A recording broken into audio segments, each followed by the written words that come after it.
Bienvenue sur Manipura, un podcast de développement spirituel qui s'adresse à vous si vous souhaitez vous reconnecter à votre plein pouvoir en prenant confiance en vos capacités et en étant aligné avec vous-même et l'univers, vers une sphère émotionnelle et mentale équilibrée et un ego sain.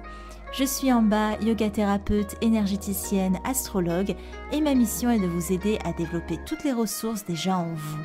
À travers des outils comme l'astral yoga, l'énergétique et l'écrit-thérapie, mon objectif est de vous rendre acteur de votre mieux-être et indépendant sur le chemin de votre spiritualité. Je vous souhaite une excellente écoute. Bonjour à tous et bienvenue sur le podcast Manipura. Je suis ravie de vous retrouver aujourd'hui pour cet épisode thématique où nous allons traiter ensemble du burn-out spirituel. Avant toute chose, j'espère que vous avez passé une très belle pleine lune en vierge. C'était ce week-end que vous avez pu embrasser les énergies vierges pour vous les approprier et faire le tri et prendre soin de vous. Je tiens aussi à remercier tous ceux qui étaient présents au dernier atelier Manipura, un atelier d'écrit-thérapie, et ça m'a fait vraiment plaisir d'avoir une interaction immédiate avec vous. J'organise d'ailleurs un autre atelier, mais cette fois d'énergétique. Je vous en parlerai à la fin du podcast si ça vous intéresse. Aujourd'hui, je pense que c'est un épisode un peu plus léger que toute la série sur les corps subtils. En tout cas, j'espère que cet épisode va tendre à vous alléger. D'ailleurs, je l'écris en pleine lune en vierge, ça s'invente pas.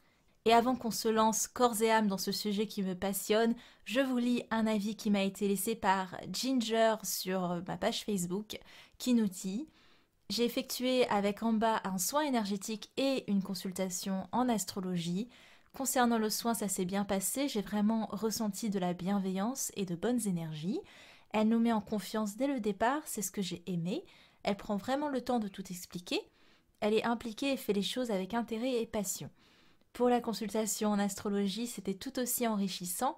J'ai vraiment apprécié cette prestation, elle nous permet de nous connaître et je pense qu'elle est à faire pour nous aider dans notre évolution personnelle.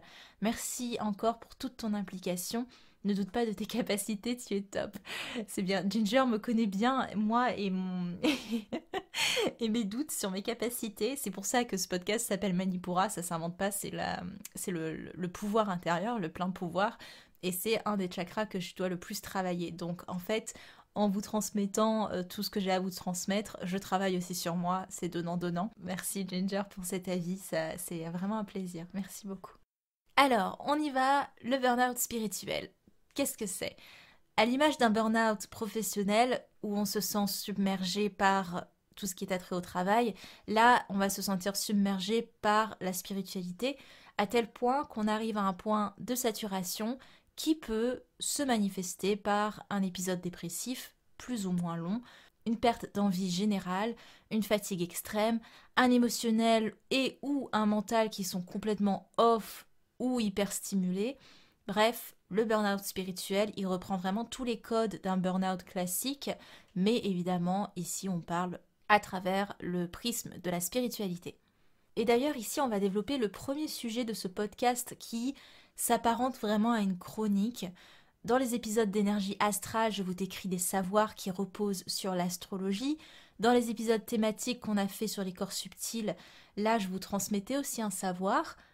Pour ce sujet de burn-out spirituel, on est plutôt dans une discussion ouverte sur un sujet qui n'est pas forcément encore abordé. En plus, on n'en parle pas de manière récurrente, en tout cas, je ne le vois pas souvent. Et pourquoi je vous précise tout ça ? Parce que pour moi, il est important dans ce type d'épisode que vous gardiez, enfin dans tous les épisodes d'ailleurs, que vous gardez cette notion de détachement. J'en avais parlé lors du tout premier épisode de Manipura et j'en ferai certainement un épisode à part. C'est une valeur qui me tient vraiment à cœur dans tous les contenus que je crée, de garder cette notion de détachement. Ce que je vous dis ici est forcément teinté de mon expérience, de ma réalité, de mon prisme de pensée, de mes ressentis, et je le dis dans l'intro du podcast, mon objectif est de vous rendre indépendant sur le chemin de votre spiritualité. Pas sur mon chemin, pas sur un chemin à suivre qui est balisé, mais sur le vôtre. Alors mon objectif, c'est surtout de vous ouvrir des portes, des pistes de réflexion, et libre à vous de les mettre en perspective, de les reconsidérer, d'accepter ou non si ça fait sens pour vous. Vraiment, le but, c'est pas dans ce podcast que vous avaliez mes paroles comme paroles d'évangile, sinon je me reconvertis en gourou dès demain. Mais plus sérieusement, j'ai pas ce pouvoir de persuasion de toute façon. Le but, c'est que vous puissiez confronter vos croyances avec d'autres croyances, en l'occurrence peut-être les miennes, et de déconstruire ce qu'il y a à déconstruire, reconstruire, désapprendre, réapprendre, bref. Soyez toujours détachés, spectateurs, ne prenez pas pour vérité ce qui est ma vérité. On revient à notre sujet, mais c'était très important de le préciser, je pense. Il y a plusieurs raisons qui peuvent expliquer qu'on frôle un burn-out spirituel, et les comprendre, ça permet déjà de l'éviter. Et ça peut concerner les pratiques spirituelles, mais on rentre là-dedans les pratiques énergétiques, les pratiques yogiques, vraiment tous les outils qu'on utilise dans un cadre d'évolution spirituelle, si je peux dire ça comme ça. Et ça nous amène à la première des raisons qui peut pousser à un burn-out spirituel, c'est le trop-plein. En l'occurrence, le trop-plein d'informations. Si vous êtes dans une recherche spirituelle depuis quelques années, vous n'avez sûrement pas raté ce tournant qui a été pris au niveau mondial. Il y a eu vraiment une élévation globale du taux vibratoire depuis 2012. Et c'est super parce que beaucoup de gens se sont mis à comprendre qu'il y avait autre chose que la matérialité.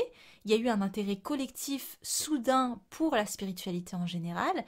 C'est vraiment une bonne nouvelle, cette ouverture, cette curiosité, cet intérêt. Mais comme souvent, quand l'humain expérimente, et il est venu là pour ça, donc bon, c'est ainsi, il va passer d'un extrême à l'autre pour comprendre le milieu. Et la spiritualité n'a pas échappé à ça, il y a eu un vrai engouement, et il peut y avoir, comme beaucoup de choses, surconsommation. Évidemment, il n'y en a jamais assez de vous reconnecter à votre énergie, mais là c'est plutôt un trop-plein d'informations, d'outils, de possibles, de personnes différentes qui informent publiquement sur la spiritualité, et j'en fais partie à ma petite échelle, et ça peut facilement amener à une overdose d'informations. On est de toute façon dans l'ère de l'information, de la communication, les énergies verso sont au top, on veut avancer vite, on veut s'abreuver de connaissances pour nourrir le collectif et tendre vers un monde meilleur. Il y a clairement ces énergies verso de se changer soi pour changer le monde. On l'a développé lorsqu'on a parlé de la nouvelle lune en verso. C'est hyper progressiste, c'est révolutionnaire et on va dans le sens d'une évolution. Donc super positif, mais tout dépend de ce qu'on entend par évolution et je vais le développer dans ce podcast de toute façon un petit peu après. Le fait est qu'on est tellement bombardé d'informations, d'outils et de pratiques différentes qu'il y a vraiment l'embarras du choix pour le coup. Et c'est bien dans le sens où on peut adopter les outils qui nous conviennent.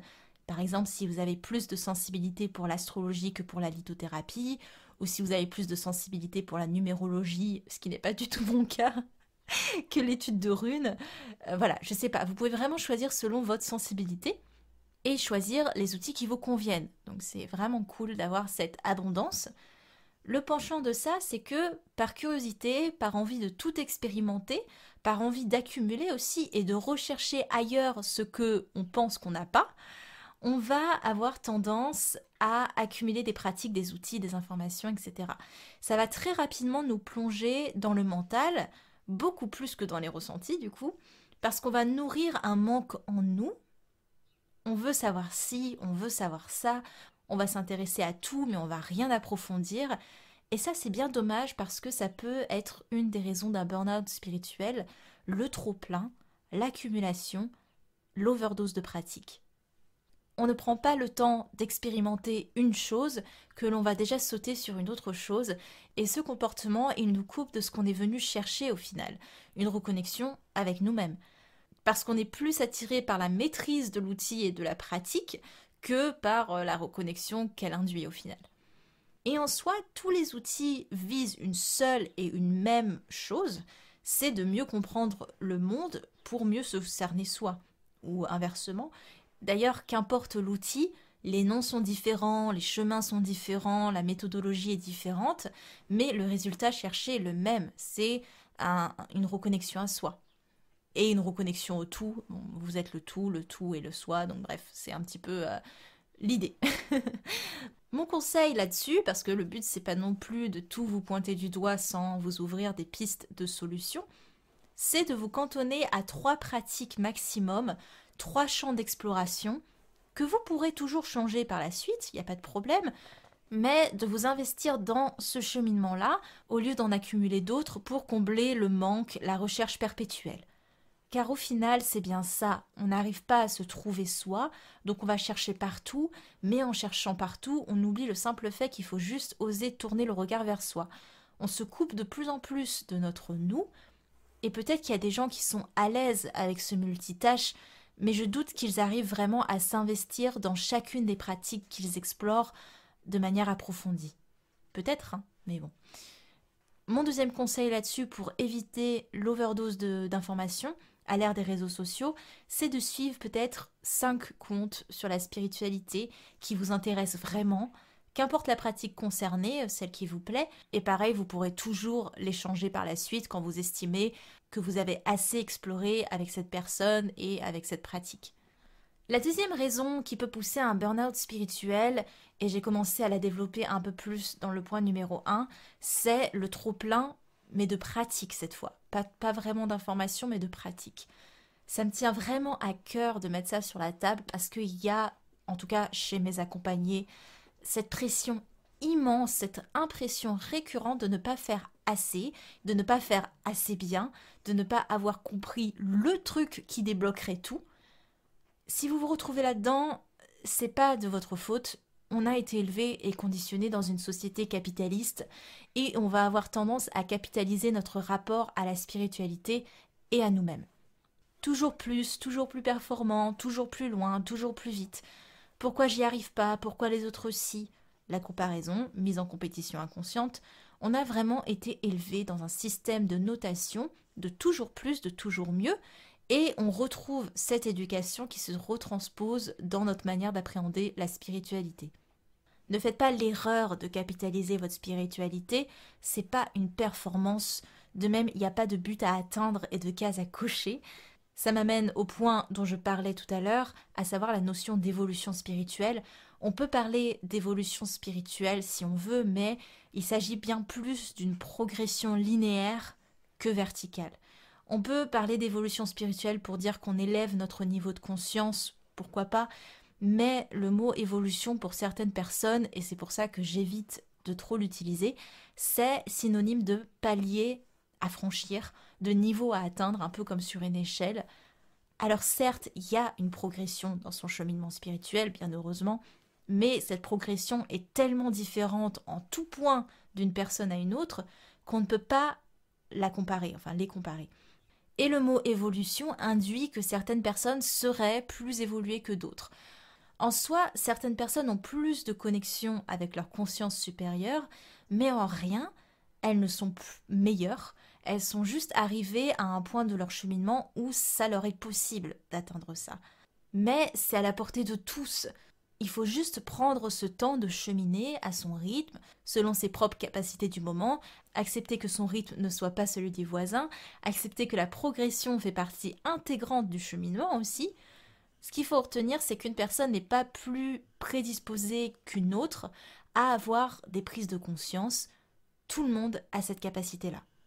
Quand je parle de progression linéaire plutôt que verticale, ce que je veux dire, c'est qu'il n'y a pas de niveau à monter comme sur une échelle, c'est juste des voiles opaques d'inconscience qui sont tout autour de nous et qu'il faut oser enlever petit à petit pour voir vraiment. Donc tout est là, il n'y a rien à atteindre, juste à se déboucher la vue. La dernière petite parenthèse sur ce point, c'est le trop-plein de pratiques, notamment énergétiques. Quand on est emballé par la découverte du soi, de tous les outils, et surtout qu'on commence à ressentir vraiment les choses, et qu'on est plus connecté, on va avoir tendance à, pas tout le temps, mais parfois avoir une boulimie de pratiques, notamment énergétiques.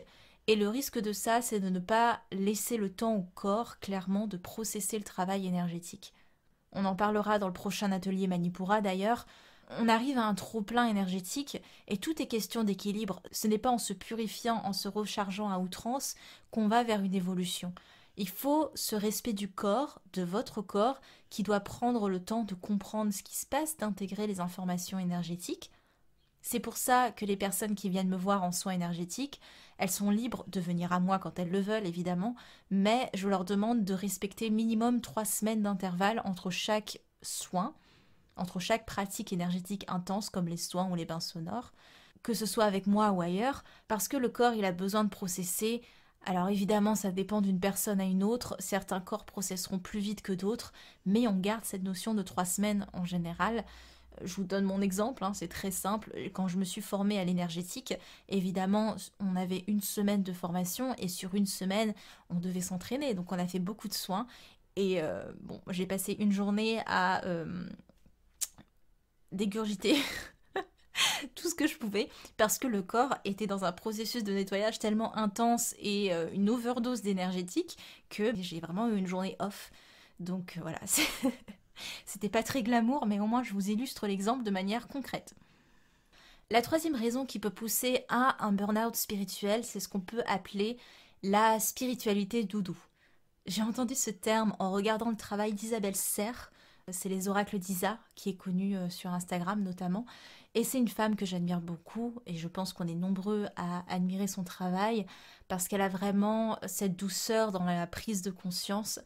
Il n'y a pas de prise de conscience choc que peuvent développer certains thérapeutes. C'est pas mon truc à moi, mais ça peut clairement correspondre à d'autres personnes. Chacun son approche, et heureusement il y en a plusieurs. Mais voilà, la spiritualité doudou, en clair, c'est une spiritualité que l'on vit dans le but de se rassurer, dans le but de se réconforter. On a envie d'être rassuré sur le résultat, de miroiter la solution, d'arriver à cette solution le plus rapidement possible si possible. Et on se conforte vraiment en regardant l'objet lumineux au loin, mais on oublie complètement toute la progression qui est nécessaire avant d'arriver à ça, alors que, je le disais plus tôt, la progression fait partie intégrante du cheminement. Quand on parle de spiritualité doudou, on n'a pas envie, consciemment ou non, d'avoir le chemin à faire entre notre situation actuelle et là où on veut tendre. La spiritualité et tous ces outils, tous ces mantras vont devenir des doudous dans lesquels on se conforte en se disant tout va bien parce que ceci, tout est en place parce que cela. Et du coup, c'est une bonne raison, d'une certaine manière, de ne pas passer à l'action quand on est dans ce comportement-là, de ne pas marcher sur son cheminement parce qu'on se conforte dans une certaine passivité, mais aussi on est dans l'attente d'un résultat immédiat et rapide qui ne met pas en valeur, pour le coup, le cheminement qui est nécessaire, qui est même indispensable et tout aussi riche d'apprentissage, même plus riche que le résultat escompté. C'est pas une raison principale, la spiritualité doudou, qui peut pousser à un burn-out spirituel, mais c'est une raison qui peut alimenter le fait qu'on s'informe à outrance pour trouver des réponses toutes faites, des réponses rassurantes, pour ne pas avoir à entrer en cheminement. Et ça peut aussi être une raison parce que on va tellement miroiter quelque chose qu'on va être dans une énergie d'espoir et d'attente. Et au fur et à mesure, vu qu'il n'y a peut-être pas d'action qui est mise en place, les choses ne se mettent pas en place. Donc ça va peut-être nous mettre un gros coup au moral. Et du coup, on ne va plus vraiment y croire et on peut rentrer dans un burn-out spirituel. La dernière raison qui peut réellement être éreintante pour chaque personne dans un cheminement spirituel et amener à un burn-out, qu'il soit spirituel ou autre d'ailleurs, c'est la remise en question permanente. Alors, se remettre en question, évidemment, c'est une très bonne chose. Ça veut dire qu'il y a un désir profond de progression. On a envie de se détacher de ce qui ne marche pas pour trouver des mécanismes qui fonctionnent pour nous, pour notre rapport à nous-mêmes, aux autres et au monde. Ce qui n'est pas sain, c'est, on l'a vu plus tôt, la pression immense qu'on peut s'infliger en remettant en question H24 ce que l'on est tout le temps. C'est une bonne chose si on se met en qualité d'observateur de soi-même, parce que ça permet de prendre du recul, de ne pas s'identifier à soi, de ne pas s'identifier à ses émotions, à ses réactions, à des situations, et en devenant témoin, on peut avoir un point de vue extérieur, et du coup quand on redevient acteur, parce qu'on a eu toutes les informations nécessaires avec ce petit pas de recul, on peut agir selon ce qu'il nous semble juste, sans être teinté de notre ego. Pour résumer, remise en question dans la bienveillance, la conscience, la compréhension de soi, avec amour et compassion, oui, et ça n'empêche pas de se botter les fesses, mais on y va tranquillou. C'est d'être en amour de soi, d'être en amour pour ses blessures et de les comprendre. Mais la remise en question en mode lynchage personnel, autodestruction, je m'identifie à ma douleur, je m'identifie au fait que je n'arrive pas à faire les choses et que je vais jamais y arriver, parce qu'on met en lumière toutes nos failles, au final, dans une remise en question, et on se donne le fouet pour nous fouetter nous-mêmes à chaque fois qu'on décèle nos problèmes. Ben ça, clairement, ça peut amener à un burn-out spirituel. On se met une pression dingue en voulant juste se remettre en question de manière hyper intense, parce qu'en général, on ne prend pas une chose et une autre après, on va traiter tout le paquet en même temps, donc on ajoute de la pression parce qu'on veut travailler sur tout en même temps, et on se lynche encore plus parce qu'on n'arrive pas à tout gérer forcément. Ça donne une hyperactivité mentale, émotionnelle, qui peut amener à un burn-out spirituel. Pour finir, maintenant que je vous ai décrit tous ces points qui peuvent être assez lourds peut-être, on va aller sur du léger et comprendre que tout est très très très léger au final. Et ça me paraît important de vous souligner ce qu'est la spiritualité quand même. Et en soi, comprendre ses fondements, ça aide à éviter le burn-out spirituel. Le premier point hyper important, c'est que tout part de vous. S'informer, être curieux, c'est bon signe, ça veut dire que vous voulez découvrir d'autres modèles de pensée.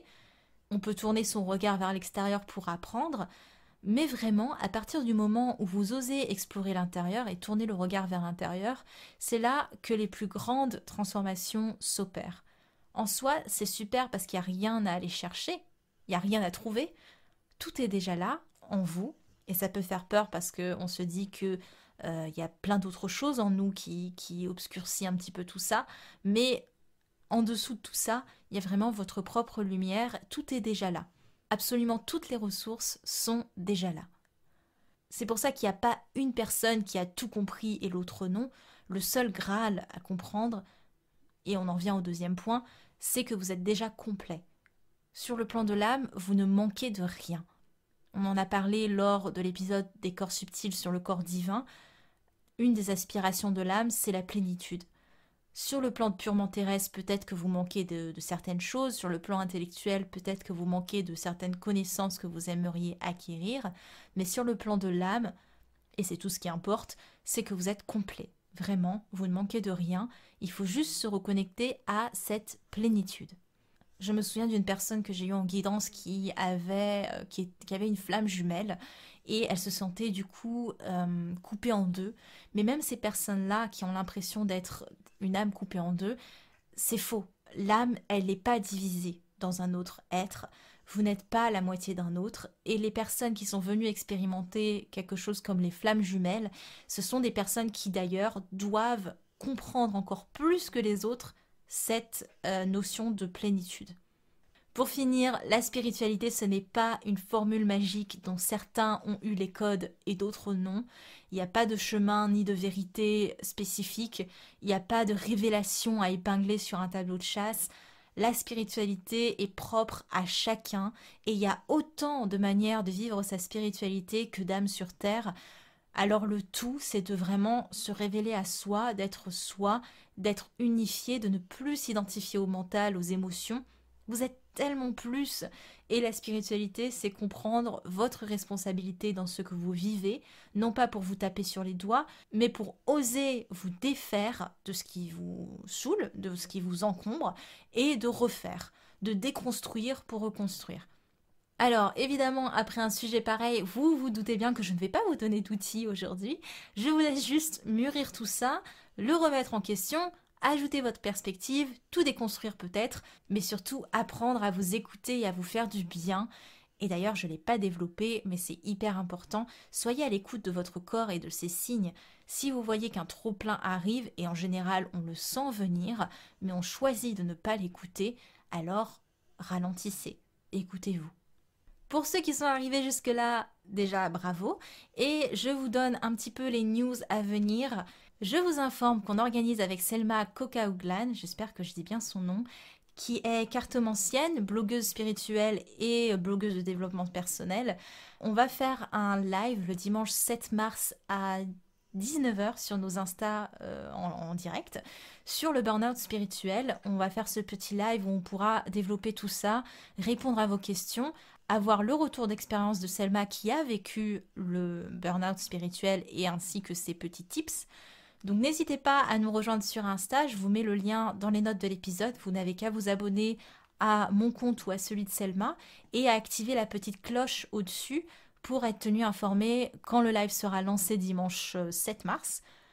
Dernière chose, j'aurai l'occasion de vous en reparler un peu plus dans les prochains épisodes, surtout si vous êtes abonné à la newsletter, je vous en reparlerai, c'est certain. Le prochain atelier Manipura sera un atelier énergétique et si j'ai bien fait mon travail, vous pouvez déjà vous inscrire dans les notes de l'épisode. On y expérimentera comment vous ancrer, comment vous aligner, vous protéger, comment rentrer en contact avec votre énergie et avec celle de vos guides. La participation est d'une dizaine d'euros, donc n'hésitez pas à nous rejoindre. Ce sera le 14 mars, je crois, à 18h. Il y aura un replay pour les inscrits uniquement, mais le mieux c'est quand même que vous soyez là en live parce que c'est de l'énergétique et c'est assez différent que des pratiques d'écrit-thérapie par exemple. Là, l'expérimentation est différente avec l'énergie du groupe et elle est beaucoup plus intéressante aussi, je pense, parce qu'on est vraiment plus dedans quand on est en groupe. Je vous laisse sur toutes ces news. C'était en bas de Manipura. Merci. Manipura, c'est déjà terminé pour aujourd'hui. Je vous remercie de votre écoute et si cela vous a plu, n'hésitez pas à partager et à me laisser un commentaire sur Apple Podcasts ou sur mes réseaux sociaux. En attendant, vous pouvez télécharger mon cahier de pensées positives gratuitement en cliquant sur le lien dans la description de l'épisode. Quant à moi, je vous dis à la prochaine et surtout, prenez bien soin de vous.